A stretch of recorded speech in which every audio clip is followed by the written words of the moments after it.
online concession stand at rrgsnacks.com has all of our favorite goodies back in stock, from Western barbecue bacon jerky, freeze-dried goodies, butter toffee peanuts, and gummy sour peach rings. Dawn Robinson is one of the most recognizable voices in R&B.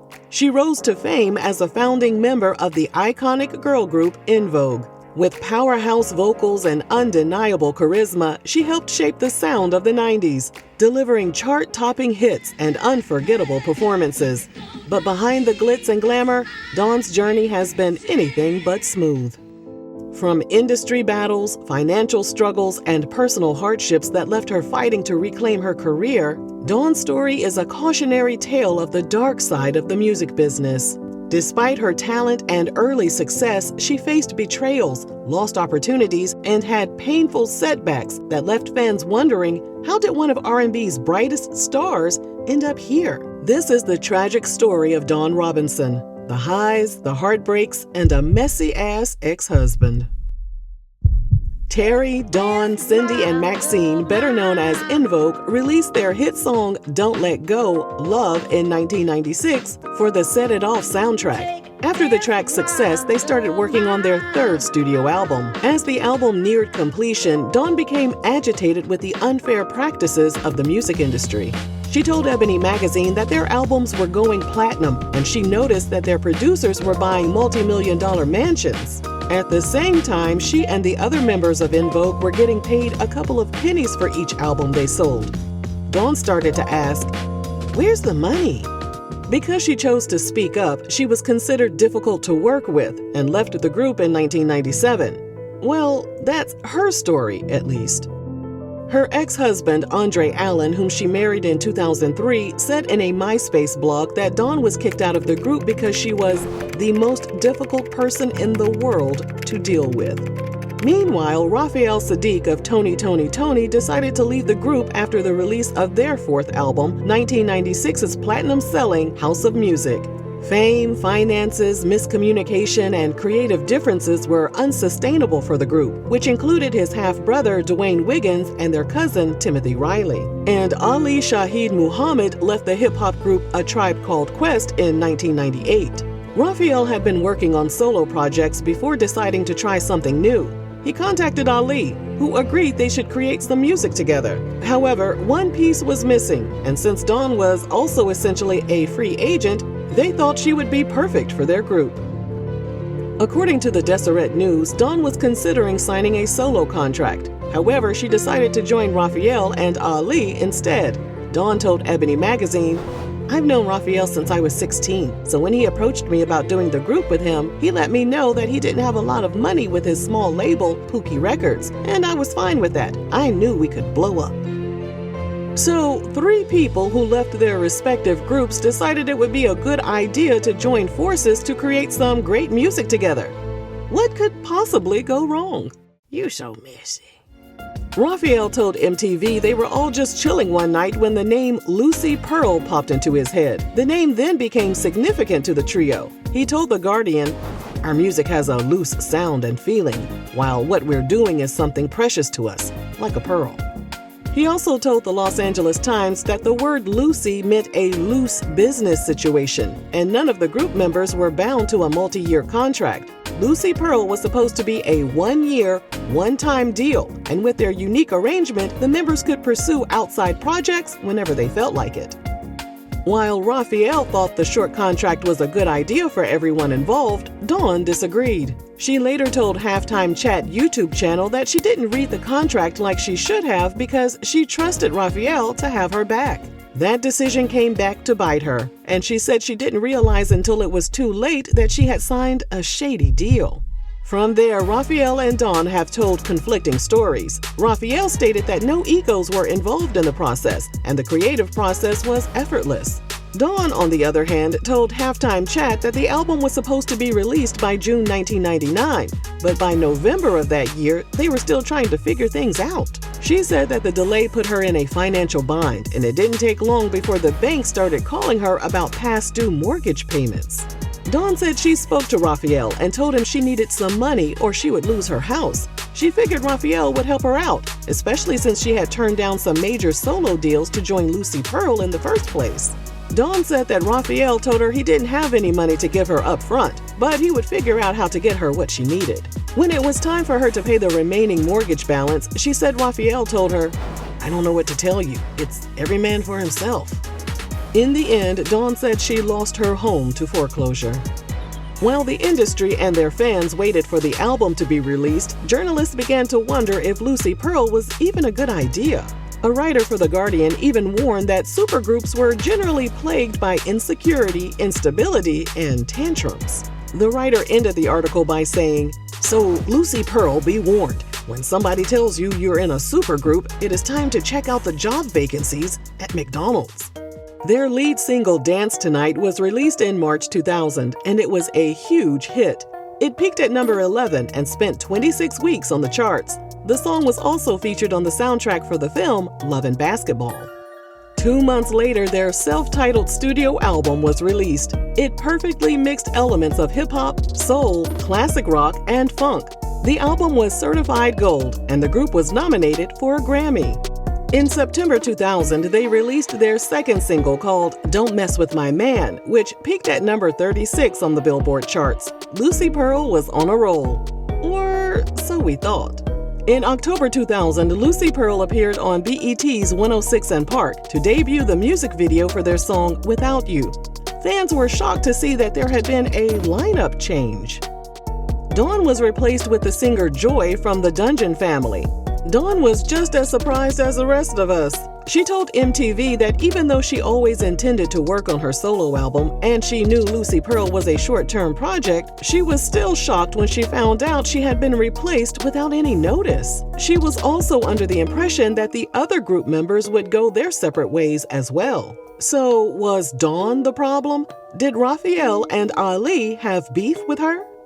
Dawn believed the decision to replace her was based on jealousy. She told Halftime Chat that Raphael was upset that journalists wanted to speak with her more than they wanted to talk to him during these press events.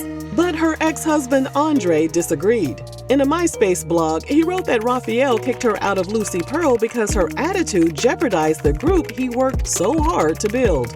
By this point, people began to suspect that Dawn was the problem, and stories circulated that she was difficult to work with.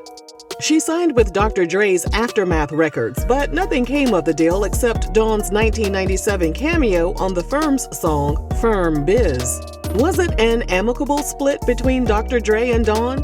Apparently not, according to Dawn's ex-husband. Not him again. In his MySpace blog, he wrote, "Dr. Dre booted you before you even started because he saw your mouth a mile away. You dug this grave for yourself." Dawn was on the move again and signed with Q Records, where her self-titled solo album was released in 2002. Raphael, Ali, and Joy couldn't keep Lucy Pearl alive either. By 2001, the group decided to call it quits. Raphael told Pause and Play the group was never built to last, and he was surprised they were around for more than 30 days to begin with. He hoped they could crank out a second album, but egos ultimately got in the way. In 2007, while they were still happily married, she and Andre filmed a reality show documenting her attempts at relaunching her music career and Andre's experiences breaking into the industry. According to ThatGrapeJuice.net, they approached BET and TV One about airing the show. But then Andre took to his MySpace account to put their marital issues on blast. Not him again. Andre said people told him he should stay in the relationship so that the show would be released and it could benefit his career. Andre wrote, "I am not going to do a disservice to her and myself by staying with her to get a effing TV show or some popularity. I love her, but I am a firm believer in the fact that you also have to like a person to make it work. That I do not. As for ego, it's about 25% of that. The rest is fatigue, sadness, and anger. I am tired. It is over, period." But it wasn't over. In 2008, he was back on his MySpace blog to address rumors that Dawn's sister allegedly stated that he liked to sleep with transgenders. Andre stated the rumors were started simply because he left Dawn's ass in the dust. He added that Dawn was the unfaithful one. He accused her of signing up for an adult website during their marriage and said she admitted to sleeping with 17 men in 1 month whom she met from a swingers website.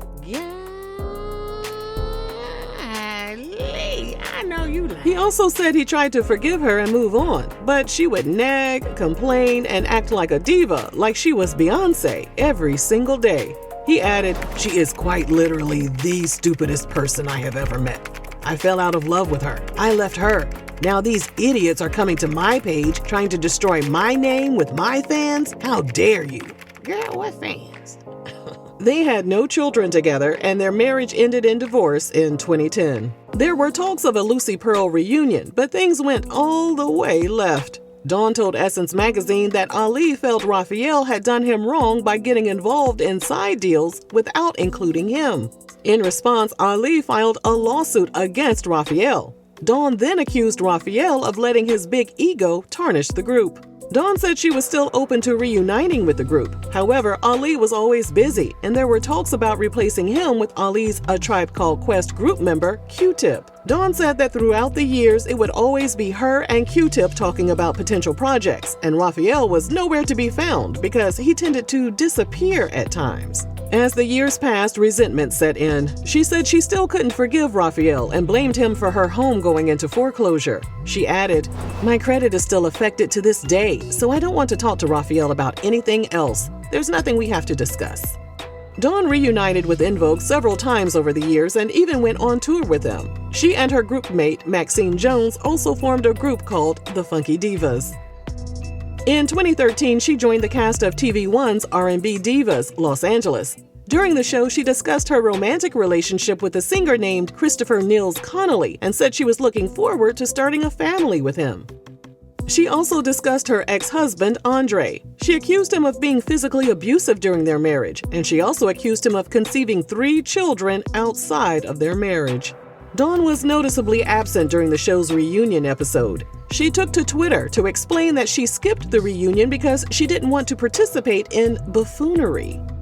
But her ex-husband Andre released a statement to give the real tea. In his statement, he said, "They should have done their homework. Dawn was the only individual arrested for domestic violence while we were married, and it would be impossible for my 20, 17, 4, and 2-year-olds to have been born during a 5-year marriage that ended 6 years ago." He had plans to sue Dawn, TV1, and the show's producers. However, after the show agreed to remove Dawn from the show, Andre said, "I feel properly vindicated enough to rethink my filing of the lawsuit and move on with my life. I hope my ex-wife is able to move on and find happiness without the need to ever slander me again. And I wish her every bit of luck in doing so." By 2017, her relationship with Christopher was over. She and Maxine continued as Funky Divas and performed together until the COVID-19 pandemic. Sadly, their working relationship came to a screeching halt due to some long-standing issues. Dawn said, "It was a personal situation that happened between her and I. I know it happened a long time ago, but it was something I couldn't let go. I just couldn't trust her after that, so it was just personal with me." By 2020, Dawn was living with her parents in Las Vegas. In a YouTube video, she said her mom was always angry and she couldn't deal with it, so she left. She said that many of her family relationships were strained. My sister, we don't talk, but I helped her so much when I first got in Vogue and through my career. And now no one is anywhere to be found. And that's okay. I know how I treated everybody in my life. They're the ones who have to live with how they treated me. She was sleeping in her car for about a month in Vegas when her manager told her to return to Los Angeles, and she agreed. He allowed Dawn and her dog to stay with him, but when she arrived, Dawn realized he didn't have enough room for them. So her manager paid for a hotel and covered the cost for 8 months. She said she went searching for apartments, but her manager would never agree on any of the apartments she was touring. From there, she started researching what she called car life.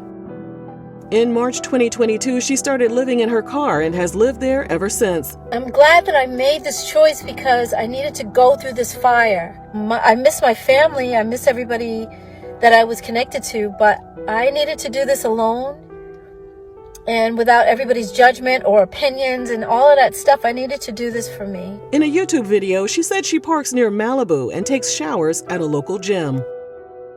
Dawn's story echoes that of many artists who, despite their success, find themselves in financial ruin due to exploitive contracts, lack of royalties, and mismanagement. She has been open about how difficult it has been to navigate life after fame, often relying on the support of friends and fans to stay afloat. Sadly, her beloved furry friend passed away inside her vehicle at the age of 16. Dawn said, "Now I really am alone."